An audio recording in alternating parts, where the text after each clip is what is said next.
गोष्ट आपण पाहिली की आम्हाला गद्दार गद्दार गद्दार गद्दार म्हणून लोकांनी चिडवलं। हे शिवसेना प्रमुखांचे कार्यकर्ते राहिले नाही, हे शिवसेना प्रमुखांच्या तालमीमधले कार्यकर्ते राहिले नाही, यांनी शिवसेना पक्षाशी गद्दारी केली।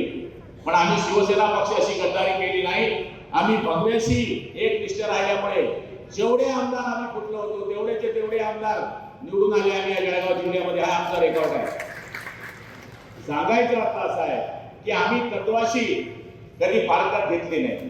ज्यांनी तत्वाशी फारकत घेतली त्यांची स्थिती आज या महाराष्ट्रामध्ये काय आपण बघतोय।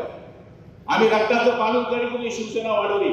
हा जो गुलाबराव पाटील दिसतोय, या जळगाव जिल्ह्यामध्ये जेवढ्या शाखा आहेत गणेश राणाची नंतर सगळ्यात जास्त जर शाखा कोणी केल्या असतील मुकेश दादा तर या गुलाबराव पाटलांनी केलेल्या आहेत। असा कुठला तालुका नाही त्यावेळेस एकच जिल्हा प्रमुख असायचा, रावेर टू चाळीसगाव एवढा प्रवास त्या काळामध्ये वयाचा 26 वर्षाचा असताना मी शिवसेनेचा जिल्हा प्रमुख झालो आणि 5 वर्ष संघटना बांधण्याकरता या ठिकाणी प्रयत्न केला। मग बैलगाडी, मी तर रावसाहेब आम्ही बरोबरच होतो त्यावेळेस बैलगाडीवर आम्ही शाखा केल्या, ट्रॅक्टरवर जाऊन शाखा केल्या, सायकलीवर जाऊन शाखा केलेल्या आहेत, रात्रंदिवस मोटरसायकलीवर आमच्या शाखा व्हायच्या।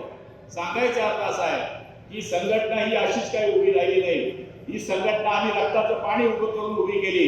मग जर एवढं संघटनेची ताकद होती तर ही ताकद कोणामुळे होती? तो वंदनीय शिवसेना प्रमुखांमुळे होती। शिवसेना प्रमुख ज्या गोष्टी सांगायचे त्या गोष्टी आम्ही अंमल करायचो। शिवसेना प्रमुखांचे सांगितलेले सगळे वाक्य आमच्या लक्षात आहेत। शिवसेना प्रमुख म्हणाले होते की जर काँग्रेसची युती झाली तर मी माझं दुकान बंद करून टाकेन, पण मी काँग्रेसची युती करणार नाही। ज्या दिवशी आमच्या नेतृत्वाने काँग्रेसच्या पक्षाशी युती केली त्याच दिवशी आम्ही ठरवून घेतलं की आम्हाला उठाव करायचा आहे आणि तो उठाव आम्ही सुरत मार्गे गुवाहाटी जाऊन उठाव केला। आणि असा उठाव केला नाही, त्या एकनाथराव शिंदे साहेबांनी 2.5 वर्ष असं काम केलं की या महाराष्ट्रामध्ये महायुतीचं सरकार 237 जागा घेऊन या ठिकाणी पुन्हा निवडून आलं आणि त्याची फलश्रुती म्हणून आज एकही लोणचं घालायला आमदार कोणत्या पार्टीचा या जिल्ह्यामध्ये शिल्लक राहिला नाही। 5 भारतीय जनता पार्टीचे आमदार आहेत, 5 शिवसेनेचे आमदार आहेत आणि एक अजितदादा गटाचे राष्ट्रवादीचे आमदार आहेत। ही कशाची फलश्रुती आहे? आम्ही काही शोपीस आमदार नाही आहे, शोपीस मंत्री नाही आहे। जसं मंगेश दादाने सांगितलं आमचं दुकान कायम शनी शिंगणापूर सारखं उघडं आहे। कधी तुम्ही सकाळी या, आमचे दरवाजे आपल्याकरता कधी उघडे असतात। कोण माणूस कोणत्या पार्टीचा आलाय, कोण कोणत्या पंथाचा आहे, कोण कोणत्या जातीचा आहे, कोण कोणत्या धर्माचा आहे याचा विचार आम्ही करत नाही। जो येतो त्याचं काम करण्याचा आम्ही प्रयत्न करत असतो। समाजसेवेबरोबर राजकारण हे शिवसेना प्रमुखांनी जे सांगितलं, शी म्हणजे शिस्तबद्ध, व म्हणजे वचनबद्ध, से म्हणजे सेवाभावी आणि ना म्हणजे ना मर्दांना जिथं स्थान नाही ती मर्दांची संघटना म्हणजे शिवसेना। हे जे शिवसेना प्रमुखांनी आम्हाला शिकवलं त्याच पीठवर आम्ही आजपर्यंत काम करत आलोय। मंत्री म्हणजे काय मी सहज मंत्री झालो असं नाही आहे, मंत्री होण्याकरता लय कष्ट करावे लागतात। मी तर निवडून येईल की नाही येईल असं सुद्धा मागच्या काळात जेव्हा मी पहिल्या वेळेस आमदार झालो तेव्हा मी 33 वर्षाचा होतो, म्हणजे मला माहितीही नव्हतं मी आमदार होईल। जिल्हा प्रमुख झालो, गेटला उभा राहिलो, सभापती झालो, तिकीट मिळालं, आमदार झालो आणि अशा माणसासमोर आमदार झालो की महेंद्रसिंग पाटील म्हणजे एक नावाजलेलं नाव होते, वक्ता होता, खरडा वक्ता होता, आर्थिक मजबूत होता।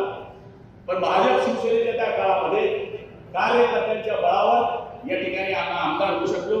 म्हणून आमचं कार्य, आमचं शिवसेना प्रमुखांचं म्हणणं हेच होतं, महाराष्ट्रामध्ये मराठी आणि महाराष्ट्राच्या बाहेर आपण कार्य करू, तो हिंदू म्हणून काम करू आणि आपण हिंदू आहे याचा आम्हाला अभिमान आहे।